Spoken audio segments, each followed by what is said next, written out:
இந்த மாதம் உங்கள் சபையை பரிசுத்தப்படுத்துங்க. உங்கள் சபை ஜனங்களை ஜபத்தை தேவனுக்குள்ளே நடத்துங்க. வீடுகளில் உட்கார்ந்து பேசும்போது போய் கண்ட கதையை பேசாதீங்க. எதை பேசுங்க? வசனத்தை பேசுங்க. வசனத்தை சொல்லிக் கொடுங்க. சபையார் உங்கள் ஜபத்தை சார்ந்து வாழக்கூடாது. ஊழியக்காரங்க முதல்ல அதை புரிஞ்சுக்குங்க. நீங்கள் அவங்களுக்காக ஜபிக்க கூடாது. சபையார் என்ன பண்ணணும்? அவங்கள சுற்றி இருக்கிறவங்களுக்காக என்ன பண்ணணும்? ஜபிக்கிறவங்களா மாறணும். அது எப்போ நடக்கும்? நீங்கள் முதல்ல உங்கள் விசுவாசிக்கு ஜெபம் பண்ணுறதை நிறுத்தினாதான். இது என்ன வம்பா போச்சு? புது உபதேசங்கிறீங்களா? வீட்டில் போய் அவங்களுக்கு ஜெபம் பண்ணுறீங்க பாருங்க, அதை நிறுத்த சொன்னேன். நீங்கள் வீட்டில் உட்காந்து அவங்களுக்காக ஜெபம் பண்ணுறதை நிறுத்த சொல்ல. அவங்க வீட்டுக்கு போகும்போது வசனத்தை பேசுங்க.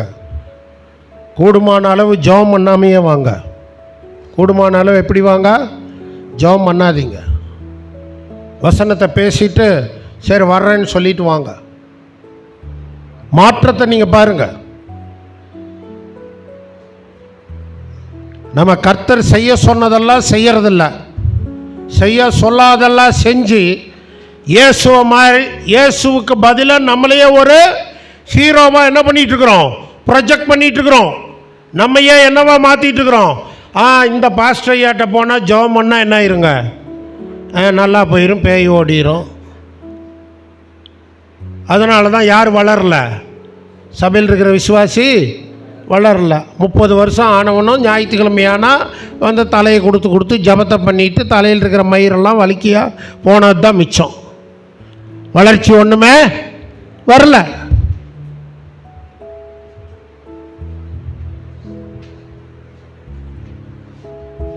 கிறிஸ்தவர்கள் பாவத்தை விட்டு, ஏன்னா கிறிஸ்தவர்கள் மனம் திரும்ப வேண்டும். என் ஜனம், அந்த வசனத்தை வாசிங்கயா. 2 நாளாகமம் 7:14 வாசிங்கதா. என் நாமம் தரிக்கப்பட்ட என் ஜனங்கள். யாருங்க என் ஜனம்? யார் என் ஜனம்? இந்தியர்கள் இல்லைங்க, இந்தியாவில் இருக்கிற கிறிஸ்தவங்க. என் நாமம் தரிக்கப்பட்ட என் ஜனங்கள் தங்களை தாழ்த்தி. ஆமாம், இன்னைக்கு உலகத்தில் இருக்கிற எல்லா பெருமையும் எங்கே தான் இருக்குது? சபைக்குள்ளே தான் இருக்குது. இருக்குதா இல்லைங்களா பாஸ்டர்? சொல்லுங்க. பெருமை பிடிச்சது யார்? கிறிஸ்தவங்களும் பாஸ்டருங்களும் தான். ஒன்றுமே இருக்காது. ஆனால் ஏகப்பட்ட பெருமை நம்மளுக்கு. பெருமை உள்ளவர்களுக்கு. அப்புறம் பிஜேபிக்காரெல்லாம் எதுக்க வேணாம். யார் எதிர்த்து நிற்கிறார்? தேவனே எதிர்த்து நிற்கிறார். புரியுதுங்களா நான் சொல்கிறது? பெருமை. என் நாமம் தரிக்கப்பட்ட ஜனங்கள், கிறிஸ்தவர்கள் என்று சொல்லிக் கொள்ளுகிற விசுவாசிகள் தங்களை தாழ்த்தி ஜெபம் பண்ணி என் முகத்தை தேடி. கிறிஸ்தவங்க ஆண்டவர் முகத்தை தேடுறாங்களா? காலையில் ஆனால் வழக்கமாக ஒரு ஜெபம், சாயங்காலமான வழக்கமாக ஒரு குடும்ப ஜெபம். அது 10% கிறிஸ்தவ வீட்டில் தான் நடக்குது. மீதி பேர்லாம் அந்த குடும்ப ஜெபமும் பண்ணுறதில்ல.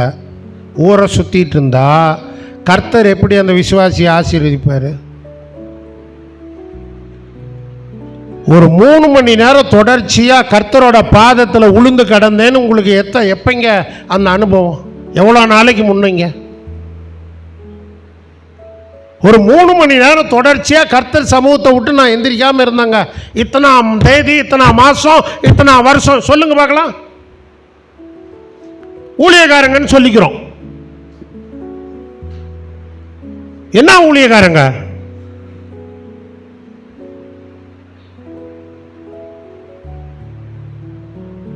நம்மளெல்லாம் வச்சுட்டு அவர் படாத பாடுபட்டு இருக்கிறார். இவனை விடவும் முடியல, திருத்தவும் முடியல. திருந்தாத ஜென்மம்.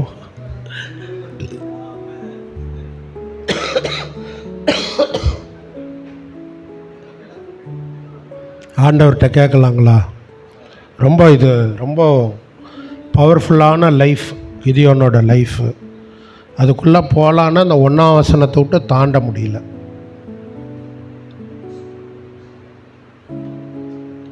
தங்களை தாழ்த்தி ஜெபம் பண்ணி என் முகத்தை தேடி தங்கள் திரும்பினால்னா என்ன அர்த்தங்க? திரும்பினால்னா என்ன அர்த்தங்க சார்? திரும்பினால்னா என்ன அர்த்தம்? இல்லை, திரும்பினால்னா என்னங்க அர்த்தம்? ஆமாங்க, போன வழியிலிருந்து திரும்புறதுங்க. எத்தனை பாஸ்டருங்க திரும்பி இருக்கிறோம்? திரும்பல, வந்த அழுவுறது, திரும்பி போய் அதையே செய்யறது. திரும்பணுங்களா? திரும்பணுமா? திருந்தணுமா? ஏங்க ஏப்ரல் மாதம் எதுல இருந்துங்க திருந்துனீங்க? எனக்கே இப்படி இருக்குன்னா ஆண்டவர் மனசு எப்படி இருக்குன்னு யோசிச்சு பாருங்க.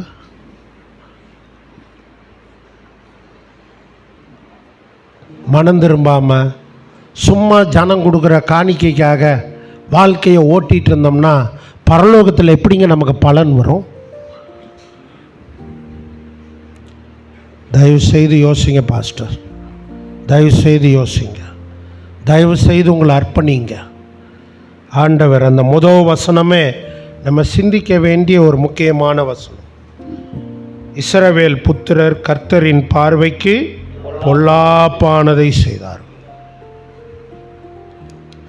இன்னைக்கு நம்ம நிறைய பாஸ்டருங்க என்ன தெரியுங்களா செய்கிறோம்? கர்த்தர் பார்க்குறாரு பார்க்கலங்கிறத பற்றி நமக்கு கவலையே இல்லை. பக்கத்தில் வந்து கூட நிற்கிற பாஸ்டர் என்ன யோசிப்பார்? அவர் நான் இதை செய்கிறேன்னு சொன்னால் என்ன யோசிப்பார்? என் வீட்டில் இருக்கிறவங்க என்ன யோசிப்பாங்க? மனுஷனைய பற்றியே தான் நம்ம சிந்திக்கிறோமே தவிர கர்த்தர் என்ன யோசிக்கிறாருங்கிற சிந்தனை நமக்கு இருக்குதா? அவர்கள் கர்த்தரின் பார்வைக்கு என்ன பண்ணாங்க? பொல்லாப்பானதை செய்தார். தயவு செய்து நம்ம எல்லாரும் ஆண்டவருடைய வார்த்தை கிட்ட திரும்பி வருவோம் சார். அவர்கிட்ட மனம் திரும்புவோங்க. அவர்கிட்ட இன்னும் கொஞ்சம் ஒப்பு கொடுக்கலாங்க. நம்ம காலத்தில் இந்த தேசம் மாறணும்னா சும்மா போய் யாருக்கோ ஜபத்தை பண்ணிட்டு வந்துடுறதில் அற்புதம் நடக்காதுங்க. ஆண்டவராக இயேசுவை பிறருக்கு வல்லமையோட வைராக்கியத்தோட அறிவிக்கணும்னா நாம் வேதத்துக்கிட்ட மனப்பூர்வமாய் திரும்ப வேண்டும், வசனத்துக்கிட்ட திரும்பணும்.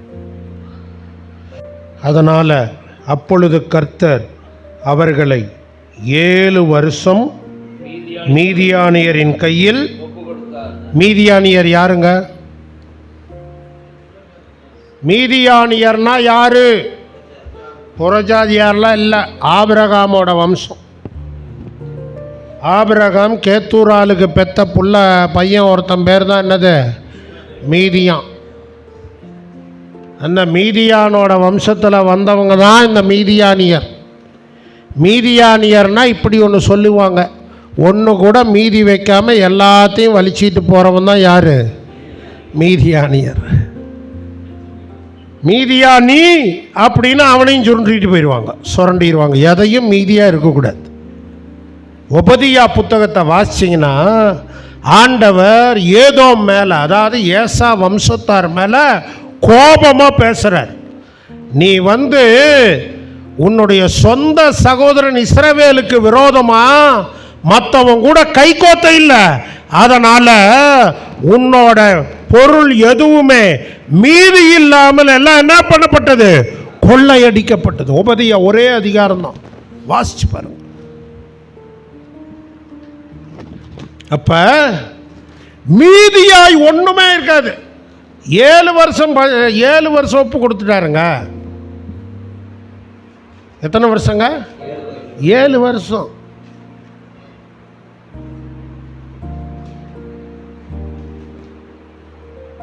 பாஸ்டர் ரவி இங்க வாங்க. இவர் நம்பியூரில் ஊழியம் செய்கிறார் பாஸ்டர் ரவி. இவருக்கு ஒரு 10 ஏக்கர் தோட்டம் இருக்குதுன்னு வச்சுக்கோங்க. என்ன இருக்குது? வச்சுக்கோங்க, ஆனால் இல்லை. சரியா? 10 ஏக்கர் தோட்டம் இருக்குதுன்னு நினச்சிக்கோங்க. இவர் என்ன பண்ணுறாரு? வெள்ளாமை பண்ணுறாரு. சரிங்களா? இவர் வெள்ளாமை அறுக்கிறதுக்கு இன்னும் 1 வாரம் தான் இருக்குது. எல்லாம் என்ன ஆயிடுச்சு? பயிர் விளைஞ்சிருச்சு. ஒரு 6 மாதம் படாத பாடுபட்டு கடனை உடனே வாங்கி என்னங்க விவசாயத்தை பண்ணி அறுவடை செய்கிற நேரத்தில் யார் வந்துடுவா? மீதியானியர் வந்துடுவாங்க. வந்தாங்கன்னா என்ன நடக்கும்? மீதியே இல்லாமல் எல்லாத்தையும் வலிச்சிட்டு போயிடுவாங்க. இப்போ இவருக்கு அடுத்த வருஷம் எப்படி பொழப்பு போடும்? பஞ்சம். இது மாதிரி எத்தனை வருஷங்க? அப்போ இஸ்ரவேல் ஜனத்தோட நிலைமை யோசிச்சு பாருங்க. மீதியை ஒன்றுமே வைக்க மாட்டாங்க. அவங்க பிரயாசப்படுவாங்க. இவன் என்ன பண்ணுவான்? அறுவடை நேரத்தில் வந்து வலிச்சிட்டு போயிடுவான். இஸ்ரவேல் ஜனம் பயங்கரமான நெருக்கடியா இல்லைங்களா? இப்போ அவன் எதை சாப்பிட்ருப்பான்? இஸ்ரவேல் ஜனம் எதை சாப்பிட்ருப்பான்? பாருங்க என்னென்ன கொண்டு போனான்னு பாருங்க. 2ஆம் வசனம் வாசிங்க பாஸ்டர். மீதியானின் கை இஸ்ரவேல் மேல் பலத்து கொண்டபடியால் இஸ்ரவேல் புத்திரர் மீதியானின் நிமித்தம் தங்களுக்கு மலைகளில் குகைகளையும் அரணான ஸ்தலங்களையும் அடைக்கலங்களாக்கி கொண்டார்கள். எப்படிங்க? இயற்கையில் பாதுகாப்பா இருக்கிற இடத்தை தேடி ஊரை விட்டுட்டு அங்க போய் என்ன பண்றாங்க? குடி இருக்கிறாங்க. யாரு? இஸ்ரவேல் ஜனம். எவ்வளோ மோசமான நிலைமை பார்த்தீங்களா? நீங்கள் திரும்ப திரும்ப பைபிளில் என்ன தெரியுமா பார்க்க முடியும்? இஸ்ரவேல் ஜனங்க கடவுளை விட்டு விலகிறதும் கடவுளை அவங்கள தண்டிக்கிறதும். அதை தான் திரும்ப திரும்ப எதுக்கு அதை திரும்ப திரும்ப எழுதி வச்சிருக்கிறாருன்னு முதல்ல எனக்கு ரொம்ப கஷ்டமாக இருக்கும். இப்படி போட்டு ஜனத்தை வாட்டி எடுத்துருக்கிறாருன்னு. இப்போ என்ன தோணுதுன்னா, கம்மியாக போட்டாரோ ஆண்டவர் அப்படின்னு தோணுது. சரியா? நல்லா கவனிங்க. இவனுடைய இரத்தப்பலி என்ன சொன்னாங்க மக்கள்? எங்க மேலையும் எங்கள் பிள்ளைகள் மேலும் பிள்ளைங்க மேலே இருக்கட்டும்னு வீராவேசமாக கத்துனாங்களா? எப்போ கத்துனாங்க? கிறிஸ்துவுக்கு பின் 30வது ஆண்டு கத்துனாங்க.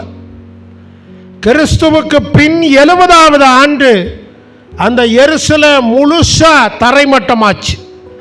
அந்த பட்டணம் தீ வைத்து எரிக்கப்பட்டது.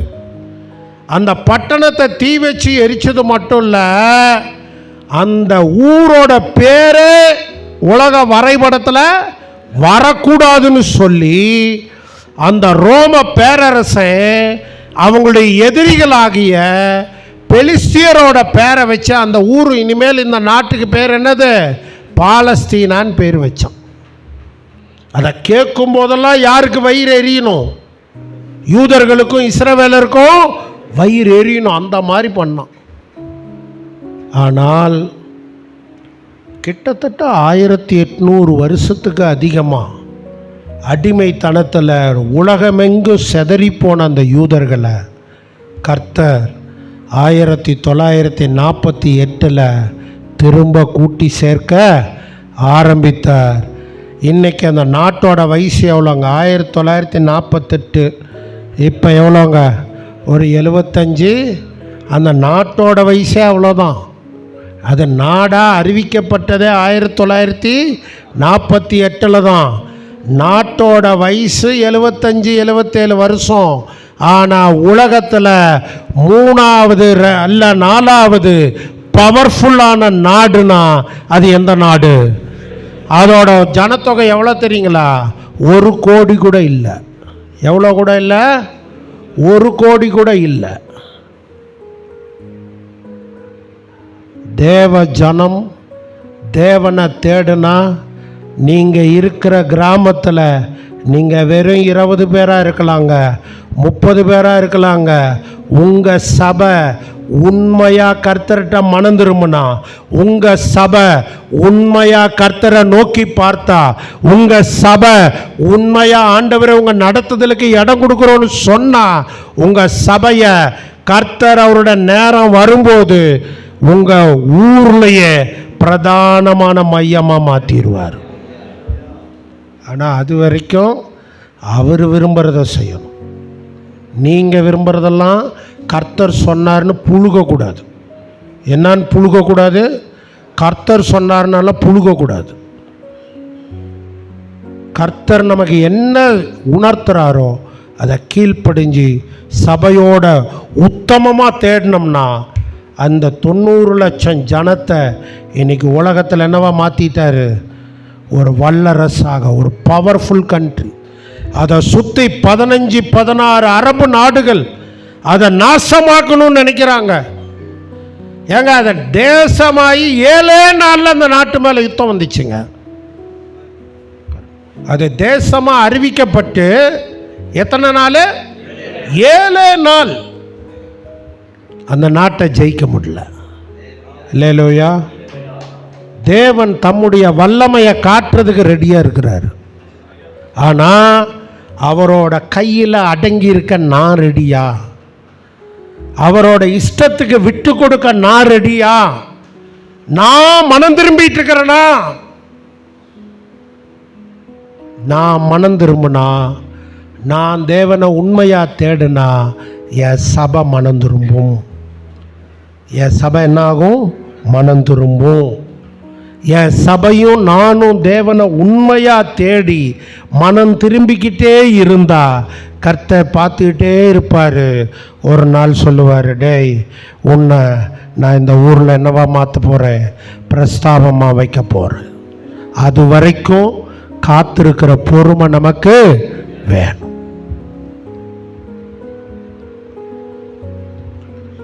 பாவம் இந்த ஜனங்க, இஸ்ரவேல் ஜனங்க 7 வருஷம் மீதியானியர் எல்லாத்தையும் வலிச்சிட்டு போயிட்டாங்க.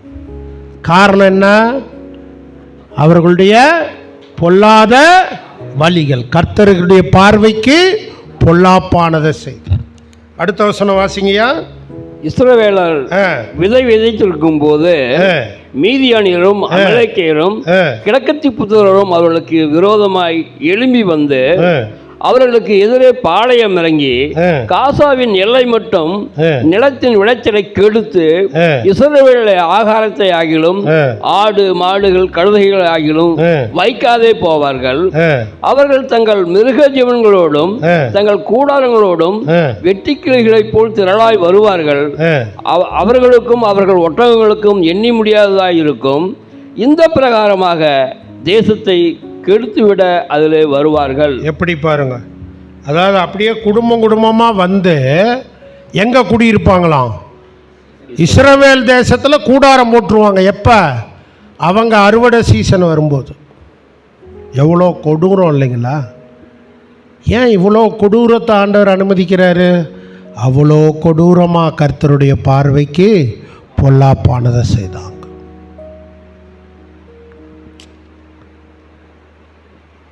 பாடுபடுற சபை மக்களை பார்க்கும்போது உங்களுக்குள்ள மனதுருக்கம் வர்றது நல்லது.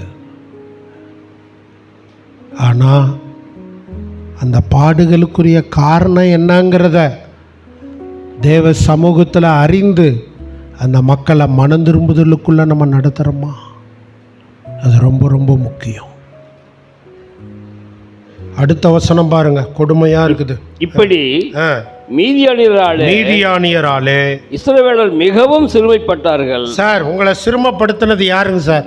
பாஸ்டர், தேவ ஊழியக்காரர், உங்களை சிறுமைப்படுத்தினது யாரு? உங்கள் அம்மாவா? உங்கள் அண்ணனா? உங்கள் தம்பியா? உங்கள் பக்கத்து வீட்டுக்காரனா? உங்கள் பங்காளியா? இல்லை உங்கள் ஊரில் இருக்கிற இந்து முன்னணியா? ஆர்எஸ்எஸ்ஸா? எதுங்க உங்களை சிரமப்படுத்தியிருக்குது? சிரமப்படுத்துறதுக்கு யாரையோ கர்த்தர் உங்கள் வீட்டில் அனுமதிச்சிருக்கிறார். உங்கள் குடும்பத்தை சிரமப்படுத்த யாரையோ அனுமதிச்சிருக்கிறார். ஏன் அனுமதிச்சார்? மிகுதியாக சிறுமைப்பட்டார்கள். எப்படிங்க சிறுமைப்படுறதுன்னா என்னதுங்க? கேவலப்படுறது. என்னது? கேவலப்படுறது, தாழ்த்தப்படுறது. இது எதுவும் ஏன் வசனம் இல்லை, இதெல்லாம் கர்த்தர் எழுதி வச்ச வசனம். நீங்கள் வேற என்ன முறைச்சி பார்க்காதீங்க. ஆண்டவர் எழுதி வச்சதை உங்கள்கிட்ட எடுத்து அடிக்கோடு காட்டுறான், அவ்வளோதான் என் வேலை.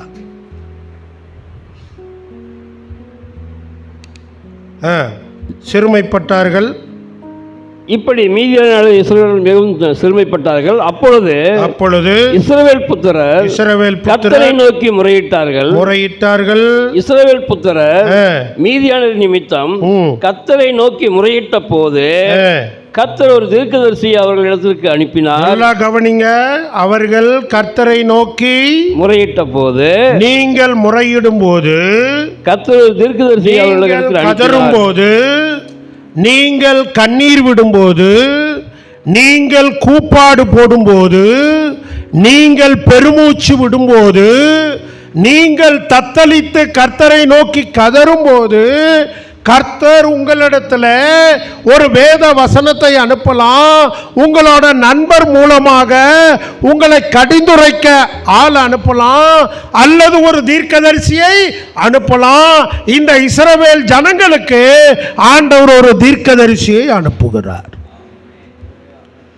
தீர்க்கதரிசி வந்து, ஒன்றும் கவலைப்படாதீங்க பிரதர், எல்லாம் நல்லா இருக்கும் பிரதர், இப்படி தான் நான் நிறைய பேர்கிட்ட சொல்லிட்டு வர்றது. அது எனக்கு தான் செய்தி ஆக்சுவலாக. நீங்கள் நினச்சிட்டுங்க என்னடா இவன் இங்கே நின்று கத்திட்டு இருக்கிறான் காட்டு கத்துன்னு இல்லை, ஆனால் ஆண்டவர் எனக்குள்ளே தான் இடிச்சிட்ருக்கிறார். அந்த தீர்க்கதரிசி என்ன பண்ணாராம் பாருங்க. அவன் அவர்களை நோக்கி, இஸ்ரவேலின் தேவனாகிய கர்த்தர் உரைக்கிறது என்னவென்றால், நான் உங்களை எகிப்திலிருந்து வரவும் அடிமைத்தன வீட்டிலிருந்து புறப்படவும் செய்து எகிப்தியர் கையின் என்றும் உங்களை ஒடுக்கின யாவருடைய கையின் என்றும் உங்களை ரட்சித்து அவர்களை உங்களுக்கு முன்பாக துரத்தி அவர்கள் தேசத்தை உங்களுக்கு கொடுத்து நான் உங்கள் தேவனாய கர்த்தர் என்றும் நீங்கள் குடியிருக்கும் அவர்கள் தேசத்துள்ள எமோரியருடைய தேவர்களுக்கு பயப்படாதிருங்கள் என்றும் உங்களுக்கு சொன்னேன். நீங்களோ என் சொல்லை கேளாதே போனீர்கள் என்கிறார் என்று சொன்னான். அதற்கு பின்பு போதும். தீர்க்கதரிசி வந்து என்ன சொல்லல, இனிமேல் எல்லாம் நல்லா போயிடும்னு சொன்னாருங்களா? இல்லை. என்ன சொல்றாரு? உங்களுக்கு எத்தனை முறை ஆண்டவர் பேசினாரு, ஆனால் நீங்கள் என்ன பண்ணல, கீழ்ப்படியவே மாட்டேறீங்க. சார், நீங்கள்லாம் தேவதாசர்கள் அல்லவா?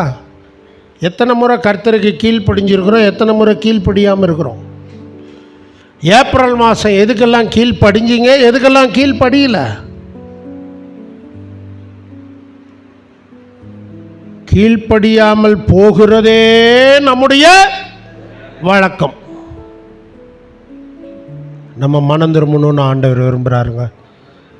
சரி, நான் கிதியோனை பற்றி சில வார்த்தையாவது உங்கள்கிட்ட பேசணும்னு நினைக்கிறேன். நல்ல வேகமாக இப்படிப்பட்ட ஒரு நெருக்கடி தேவ ஜனத்துக்கு வந்திருக்கும் போது அங்கே ஒரு ஆள் ஒரு பெரிய மன குமுறலோடு இருக்கிறான், ஒரு பெரிய மன வேதனையோடு இருக்கிறான். அவங்கிட்ட தேவதூதன் போகிறான். கர்த்தருடைய தூதனானவர் அப்படின்னு பார்க்குறோம். அப்படின்னா என்ன அர்த்தம்? கர்த்தருடைய தூதனானவர்னு எங்கெல்லாம் பழைய ஏற்பாட்டில் பார்க்குறீங்களோ அது எல்லாம் ஆண்டவராகிய இயேசு கிறிஸ்து அங்கே அவனை சந்திக்கிறார்னு அர்த்தம். அப்போ இயேசு கிறிஸ்து, அதாவது பூமிக்கு அவர் மனிதனாய் வருவதற்கு முன்பு இப்படி பல இடங்களில் பழைய ஏற்பாட்டு பரிசுத்தவான்களை சந்திக்க யார் வந்தது? இயேசு வந்திருக்கிறார். அதனால இந்த கர்த்தருடைய தூதனானவர் யாரை சந்திக்க வந்திருக்கிறாரு? கிதியோனை. வாசிங்க. கர்த்தருடைய தூதனானவர் அவனுக்கு தரிசனமாகி, பராக்கிரமசாலியே, கர்த்தர் உன்னோடு இருக்கிறார் என்றார். ஆமா, அப்பொழுது ஐயா இருங்க, பராக்கிரமசாலிய கர்த்தர் உங்க கூட இருக்கிறாரு. எப்படி? பராக்கிரமசாலிய கர்த்தர் உங்க கூட இருக்கிறாரு. நாம இதுவரைக்கும் எப்படி கேட்டுக்கிறோம்? பராக்கிரமசாலியே. ஏன் அவன் எங்கே போர் அடிச்சிட்டு இருக்கிறான்? போர் அடிக்கிறது எங்கே அடிப்பாங்க? களத்தில். எதுக்காக? பதர்கள்லாம் பறந்து போயிடும். தானியத்தை சேகரிக்கிறதுக்காக என்ன பண்ணுவாங்க இல்லையா? இவர் எங்க அடிச்சிட்டு இருக்கிறாரு? மரத்துக்கு. திராட்சை ஆலையில. எங்கங்க? திராட்சை பழம் ஜூஸ் எடுக்கிற ஆலை இருக்குல்ல, அந்த ஆலையில குச்சி வச்சு அடிச்சாரோ காலில் வச்சு மிதிச்சாரோ தெரியல. ஆனால் யாராவது வந்தால் என்னப்பா திராட்சை ஆலையில் நிற்கிற, சும்மா நின்றுட்டுக்கிறேங்க அப்படின்னா அவர் எவ்வளோ பெரிய பராக்கிரமசாலியே.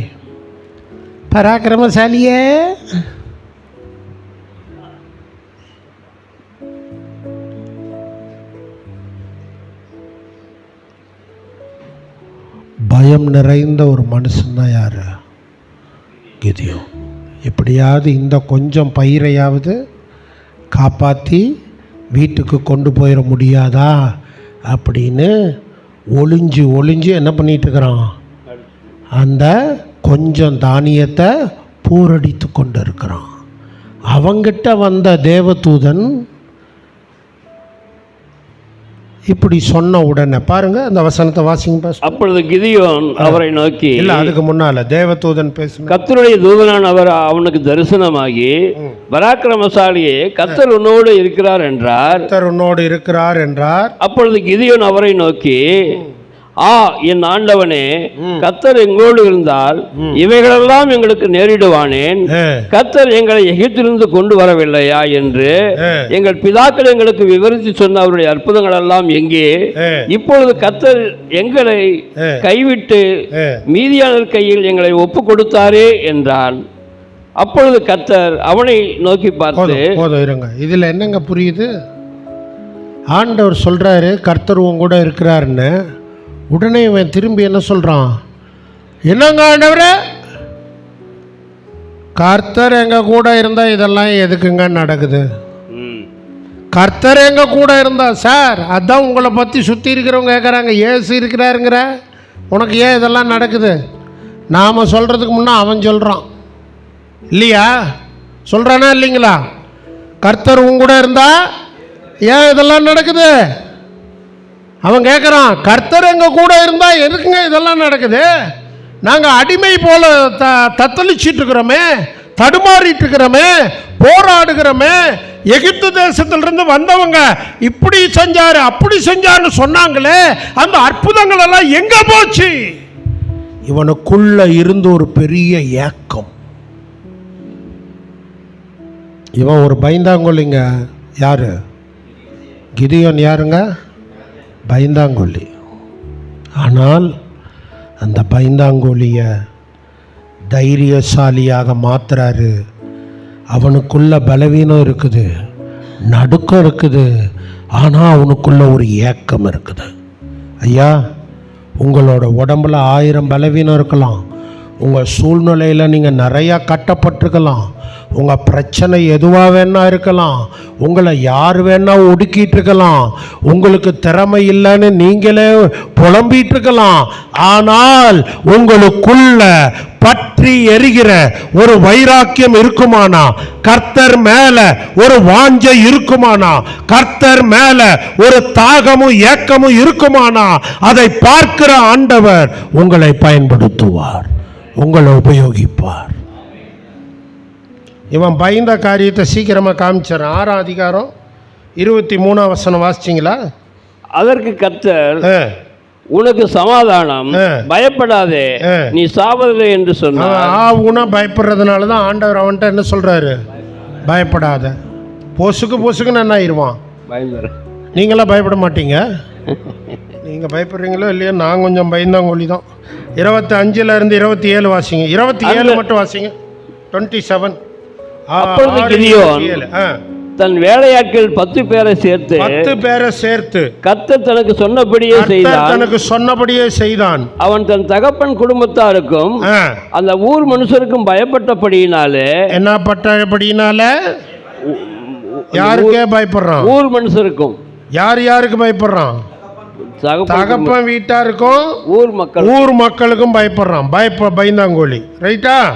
அடுத்தது 6ஆம் அதிகாரம் 36லேருந்து 40 ஆண்டவர்கிட்ட கேட்குறான், ஆண்டவரே உண்மையாகவே நீங்கள் என்னை பயன்படுத்துனீங்கன்னா, பயன்படுத்துகிறதா இருந்தா எனக்கு 2 அடையாளம் கொடுங்க. ஒன்று, நான் தோலை என்ன பண்ணுறேன், இந்த ஆட்டு மயிர் தோலை வெளியில் போடுறேன், அது மட்டும் ஈரமாக இருக்கணும், சுற்றி எப்படி இருக்கணும், காஞ்சி இருக்கணும். அடுத்த நாள் இவன் புளிஞ்சு 1 கிண்ணமோ 2 கிண்ணமோ என்ன பண்ணுறான், தண்ணி எடுக்கிறான். எடுத்தோன்னே இவனுக்கு ஒரு யோசனை, யாராவது வந்து தண்ணி ஊற்றிட்டு போயிருந்தா என்ன பண்ணுறது. அதனால் இப்போ என்ன சொல்கிறான், ஆண்டவரே நான் அதே மாதிரி மயிர் தோல் போடுறேன், என்ன இருக்கணும், எல்லா இடத்துலையும் என்ன பெஞ்சிருக்கணும், பனி பெஞ்சிருக்கணும், இது மேலே மட்டும் பெய்யாமல் இருக்கணும். எப்படிப்பட்ட ஆள் பார்த்தீங்களா? அவனை ஆண்டவர் உபயோகிக்கிறார். அல்லேலூயா, அல்லேலூயா. அவனுக்காக அவர் திரும்ப திரும்ப வர்றாருங்க, அவங்கிட்ட திரும்ப திரும்ப பேசுகிறாருங்க. ஏன்னா அவனுக்குள்ள இருக்கிற ஒரு வைராக்கியம். என் தகப்பன் நாட்களில் என் முற்பிதாக்கள் சொன்ன அற்புதங்கள் எங்க? யார் அந்த முற்பிதாக்கள் சொல்லுங்க? ஆபிரகாம், ஈசாக்கு, யாக்கோபு இவன் எங்க பார்த்தான்?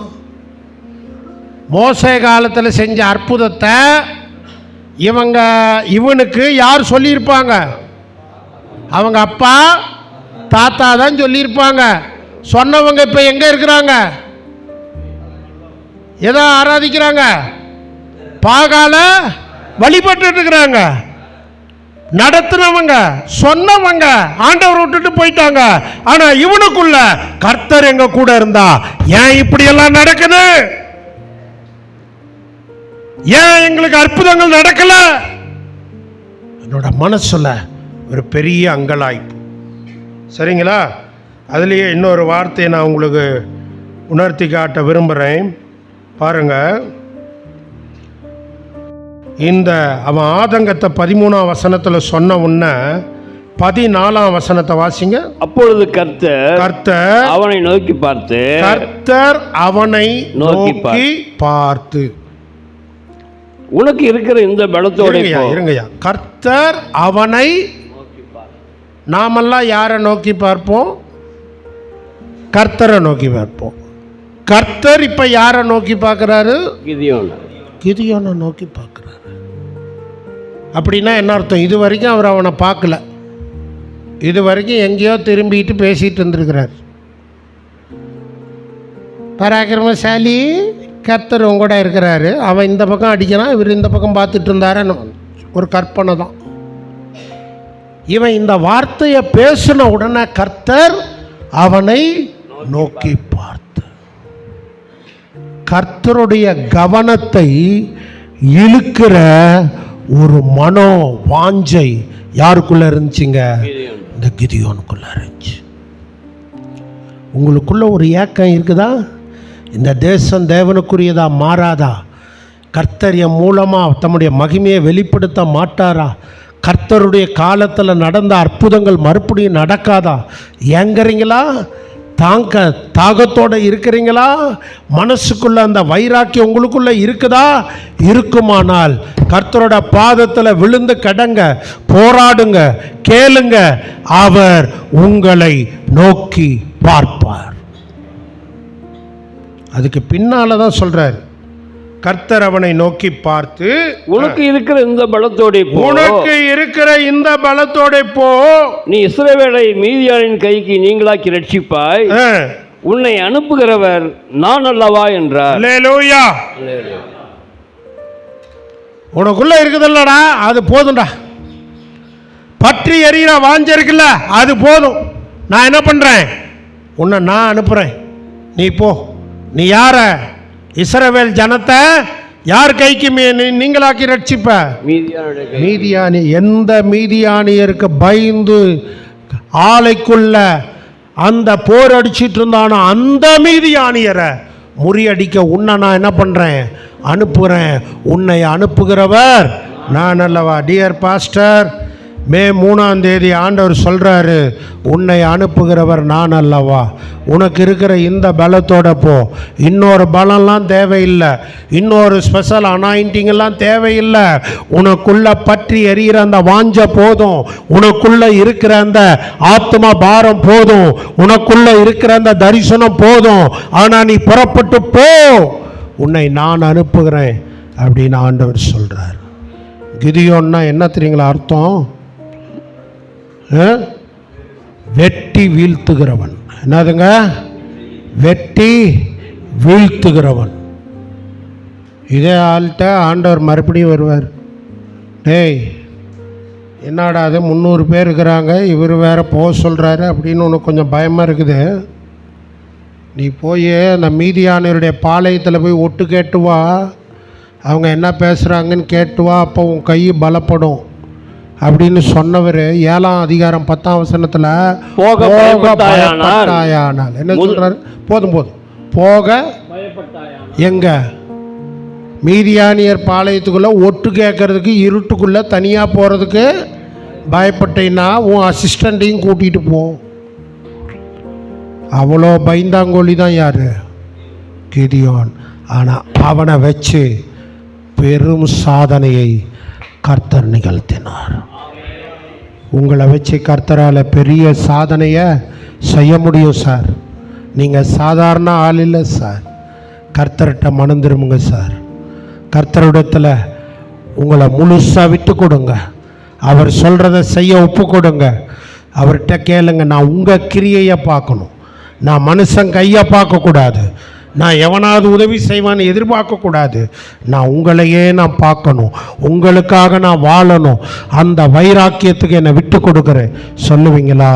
அப்படி சொன்னீங்கன்னா ஆண்டவர் உங்கள் பக்கத்தில் வந்து சொல்லுவார், உனக்கு இருக்கிற இந்த பலத்தோட போ, உன்னை அனுப்புகிறவர் நான் அல்லவா. வெட்டி வீழ்த்துகிறவனாக ஒரு மிகப்பெரிய வெற்றியை தேவனுக்காக அந்த கிதியோன் எடுத்தான். கண்களை மூடலாமா?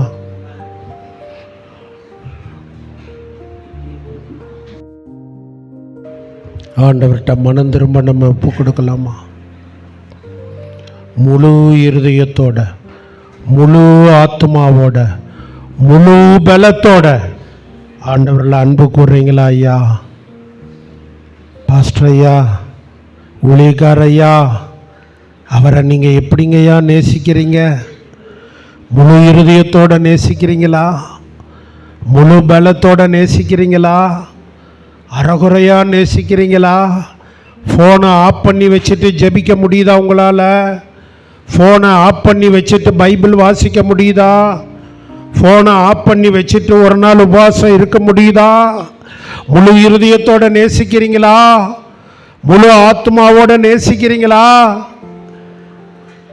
அப்படி யாரு ஃபோனெல்லாம் ஒதுக்கி வச்சுட்டு ஜெபம் பண்ணாங்களோ அவங்கள தேவன் வல்லமையா இந்த நாட்டில் பயன்படுத்தி இருக்கிறார்.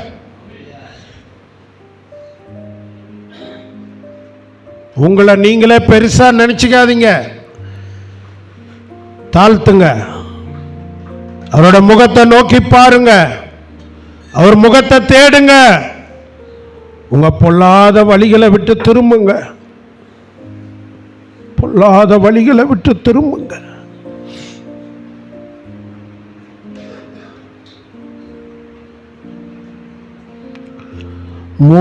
முதலாய் தேவனுக்கு உகந்ததை தேடு, முதலாய் தேவனுக்கு, பின்பு எல்லாமே உனக்கு சேர்த்து தந்திடுவார், பின்பு எல்லாமே உனக்கு சேர்த்து தந்திடுவார்.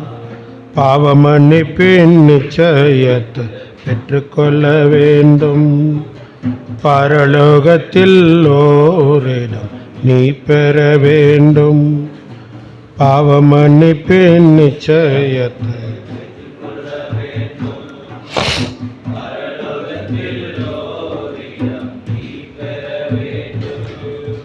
இயேசு தருகிறார்,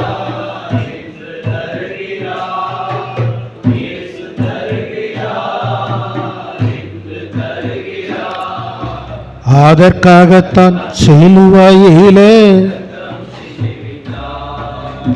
அதற்காகத்தான் பாவம் மன்னிப்பேன்.